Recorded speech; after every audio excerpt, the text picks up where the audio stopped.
안녕하세요. 오만사입니다. 제 남편은 조그만 관광버스 회사의 대표의 아들이에요. 형제만 둘인데요. 조금 살 만큼 사는 집안이죠. 대학교를 다닐 때에도 남들이 다 하는 알바 같은 것도 한 번도 해본 적이 없고 그저 부모님의 돈으로 편안히 학교 생활도 즐기고 방학 때는 해외여행을 오원 없이 다니곤 했던 친구였어요.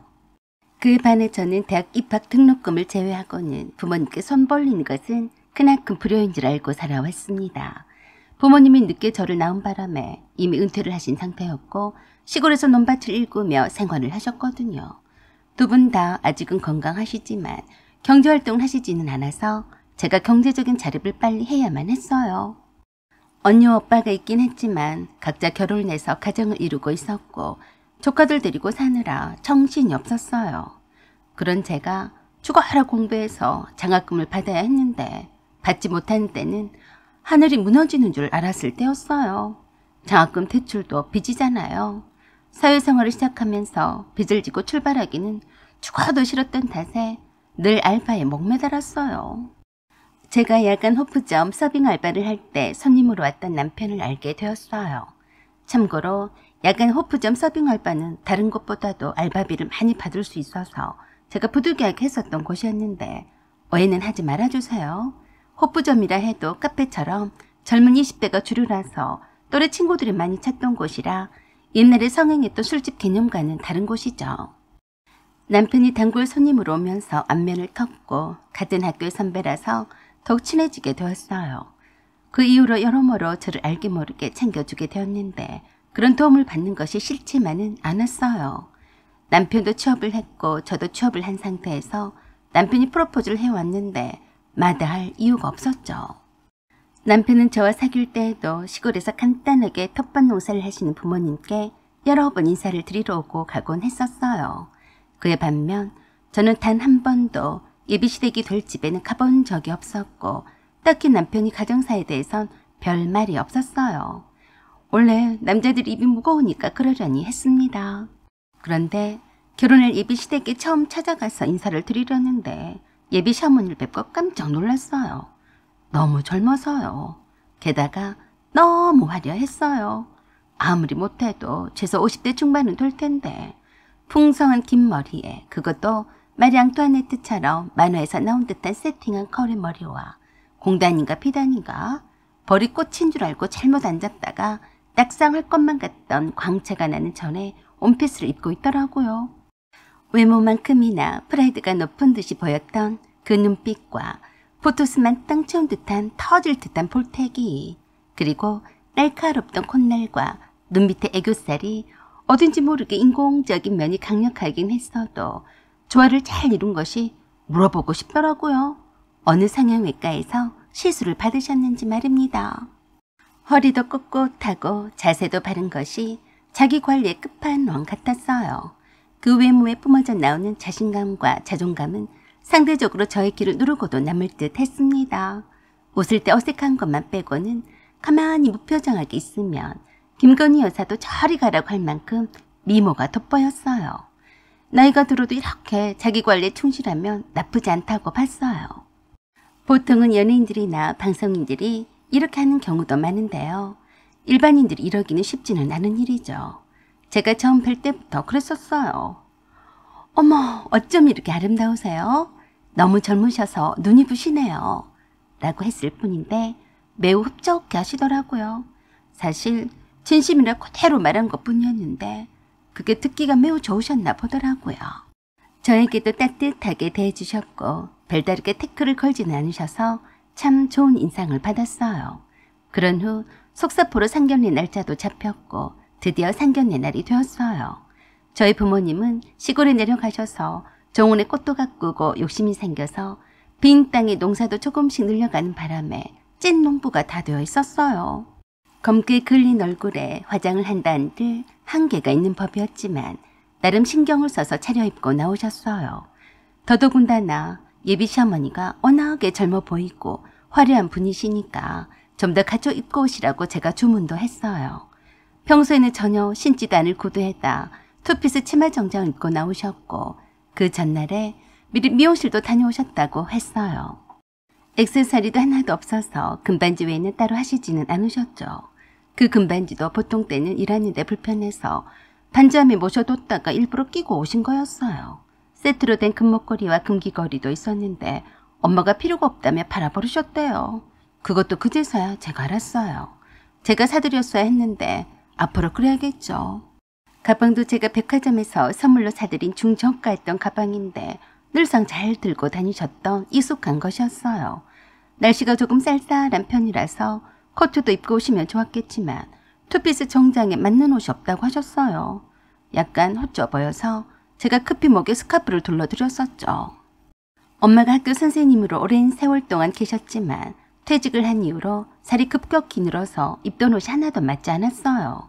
그렇다고 해서 저희 엄마가 보기 싫게 뚱뚱하지는 않으셨죠. 그저 그 나이에 적당히 살이 붙은 중년처럼 보였습니다. 저희가 예정된 시간보다 미리 와서 기다렸어요. 제가 사온 꽃으로 장식도 간단 하나만 해야 했거든요. 드디어 예비 시부모님이 도착을 하셨어요. 그런데 어느 정도는 예상을 했지만 너무 예비 시어머니가 화려했어요. 꼭 이날만 손꼽아 기다린 사람처럼 온갖 명품으로 도배를 하셨더라고요. 마치 부잣집의 사모님처럼 머리는 뽕으로 부풀렸는지 어깨에는 모피 코트를 걸치고 얇디 얇은 듯한 원피스는 아이보리색 바탕의 화려한 금장식 패턴으로 고급스러움을 더했어요. 손가락마다 번쩍번쩍한 반지를 끼고 있었고 네일샵에서 관리를 받은 듯한 손톱과 움직일 때마다 반짝이는 귀걸이와 목걸이에 송곳 같은 삐딱구두에 샤넬백을 들고 왔어요. 그 아우라에 놀라서 저희 부모님이 입을 쩍 벌리려다가 손바닥으로 입을 가리셨어요. 엄마 기죽어. 거기에 비하면 우리 엄마는 초라하기 이를 데 없더라고요. 비교를 하지 않을 때는 그저 고상하고 수수하다 정도였는데 갑자기 화려한 예비 시어머니 등장에 기가 죽을 정도였어요. 예비 시아버지의 모습도 훌륭했어요. 고급스러운 코트 속에 명품 머플러를 두르셨는데 얼굴이나 머리도 미용실에서 메이크업을 받으셨는지 어쨌는지 모든 게 반짝거렸어요. 피부도 촉촉한 윤기가 차르르 흘렀고요. 그에 반해 저희 아버지는 주름진 데다 메말라 보이는 피부가 참 없어 보이더라고요. 아이고 참 이제 와서 뭐 어쩌겠어요. 일어서서 들어오시는 예비 시부모님을 맞이하는 저희 부모님이 그러셨어요. 아이고 오시느라 고생하셨습니다. 어서 오십시오. 처음 뵙겠습니다. 라고 먼저 인사를 하자 예비 시어머니가 저희 엄마를 쓱 훑어보시더니 저에게 그랬어요. 향란아, 너희 부모님이 맞니? 갑자기 뜬금없는 질문에 네 라고 했는데 바로 그러더라고요. 아니 학교 선생님으로 지내셨다면서 예의도 없이 이렇게 격식 있는 자리에 이게 뭐니? 수준이 안 맞아서. 그 말에 다들 귀를 의심하고 몇 초간 청적이 흐른가 싶더니 예비 시아버지가 그러셨어요. 어허, 당신 수준 낮게 말 좀 가려서 해요. 이렇게 격식 있는 자리에서 뭐 하는 짓이야? 서로 인사도 나누지도 않은 채 무식하게 할 말은 아니었죠. 그래도 계속해서 그러더라고요. 힘 빠져서 그래요. 내가 이것밖에 안 되나 싶어서요. 아무리 농사를 짓는 사람이라도 오늘 같은 날엔 좀 꾸미고 와야 격식에 맞는 게 아니에요. 상견례인데 너무하네. 그러면서 무례하게 엄마를 아래 위로 훑어내렸어요. 엄청 자존심 상하는 말투와 태도가 아닌가요? 엄마가 처음에는 너무 어이가 없어서 저를 쳐다보며 기가 막힌 표정이셨어요. 그래서 제가 뭐라 하려고 했는데 저보다도 먼저 결혼할 남친이었던 남편이 예비 시어머니에게 그러더라고요. 어머니, 여기가 패션 쇼장이에요? 말 좀 고상하게 골라서 하세요. 장모님, 저희 어머니가 한 무례를 용서해 주세요. 무식해서 그런 것이니 마음에 두지 마세요. 그러자 대번에 예비 시어머니가 남편의 악을 빠락빠락 지르며 그랬어요. 뭐? 감히 나한테 무식하다고 했니? 하여간 딸내미는 그런 대로 봐주겠더니만 전직 선생이면 뭐해? 농사꾼인데. 그 말에 엄마가 드디어 열이 받아서 터지고 말았어요. 멋이 어째요? 이 옆에 내가 어디서 말을 함부로 하는 거야? 생긴 거는 술집년처럼 생겨가지고는. 나도 너 같은 것하고는 수준이 안 맞아서 잠시도 못 있겠다. 별 거지 같은 것을 다 보겠네. 어머나, 나한테 술집 년이래. 자기 딸이 술집에서 일했는데 나보고 술집 년이래. 어머, 웃기고 자빠졌네. 멋이 어째요? 여자가 보자 하니까 못하는 소리가 없네. 야, 어디서 굴러먹다곤 개뼈따귀야. 진짜 열받게 하네. 그랬더니 그 예비 시어머니가 호들갑스럽게 그랬어요. 어머머, 저것 좀 봐. 한 대 칠기세네. 여보, 이건 볼 것도 없어요. 널리고 널리게 여자인데 뭐 이런 촌스럽고 무식한 집에다 장가를 보내요. 그냥 가요. 라고 하며 휑하니 팍차고 몇 걸음을 가다가 언제 왔는지 문 앞에 서 있는 한 아주머니랑 딱 마주쳤어요. 마치 무슨 못 볼 것이라도 보는 양 기절 초풍을 하면서 그러더라고요. 엄마야, 깜짝이야. 어머, 형님. 그러자 그 아주머니가 손바닥을 들어서 한 대 세차게 갈겼어요. 얼마나 제대로 날렸는지 삐딱구대 중심이 흔들려서 대자로 나자빠졌어요. 순식간에 일어난 일이라 다들 입을 쩍 벌리고 있을 뿐이었는데 그새 그 아주머니가 대자로 뻗은 예비 시모 위에 올라탔어요. 이 잡것이 누구 신세를 망치려고 지랄을 떨어? 내가 말했어, 안 했어? 너 죽은 듯이 안 지내면 내가 가만히 있지 않겠다고 했어, 안 했어? 네가 뭔데 선을 넘어? 라고 하며 미처 손 쓸 데도 없이 예비 시어머니의 머리채를 잡아채서 강제로 무릎을 꿇게 했어요. 갑자기 기가 팍 죽은 자세로 예비 시아버지께 살려달라고 SOS를 마구 보냈는데도 웬일인지 예비 시아버지는 모른 척 고개를 돌리셨어요. 저희 부모님은 세상에 살다가 상견례장에서 이런 스펙타클한 광경이 다 있나 싶어서 무슨 상황인지 놀라시기만 했어요. 그런 저희 부모님을 향해서 그 아주머니가 정중 인사를 했습니다. 대단한 신뢰를 범했습니다. 제가 대신해서 사과를 드리겠습니다. 저는 우리 현우의 친엄마입니다. 이 여자는 그냥 현우 아빠랑 같이 사는 여자예요. 죄송합니다. 너 얼른 잘못했다고 안 비냐? 빨리 안 해? 나한테 뒤질래? 주먹 다짐까지 하는 현우 씨의 친엄마의 다그침에 놀라서 그 여자가 잘못했다고 빌었어요. 잘못했습니다. 용서해 주세요. 이 애가 나이도 얼마 처먹지도 않았어요. 머리도 나빠서 제 남편처럼 나이가 치읓한 사람한테 기대어서 살려고 하길래 제가 남편과 이혼을 하고 얘랑 혼인신고는 하지 말고 살라고 했네요. 그런데 변한 게 없네요. 현수 아빠가 좋아하니까 같이 살라고 했더니 자기가 마치 만화님이냐 행세를 하네요. 그러면서 예비 시어머니인 줄 알았던 그 여자의 모피코트와 금목걸이와 금귀걸이와 손가락에 뜬 반지며 샤넬백을 전부 다 회수하며 그랬어요. 너 내 덕에 그동안 허위허식을 하며 잘 살았으니까 이젠 현수 아빠 떼서 나가 떨어져. 알았냐?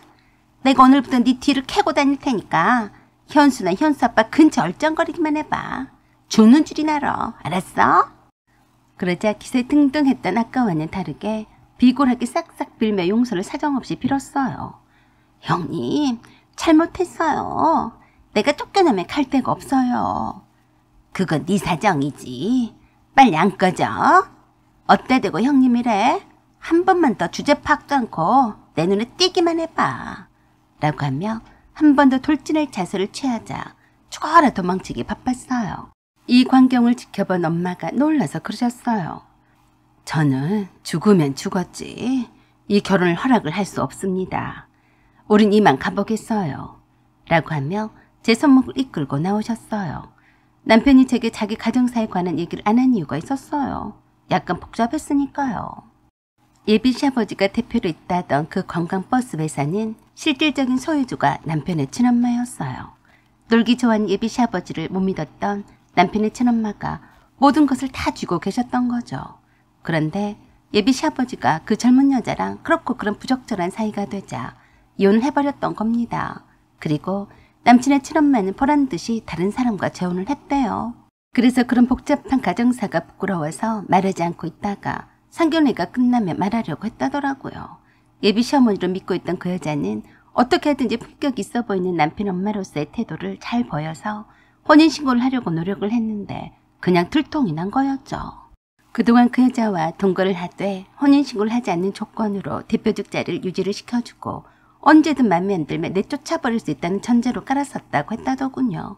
상견례를 한다는 소식에 엄마의 자리는 지켜줘야겠다고 마음을 먹고 오셨다고 했습니다. 제가 예비 시어머니로 알고 있던 여자는 그저 예비 시아버지 애인이었을 뿐이니까요.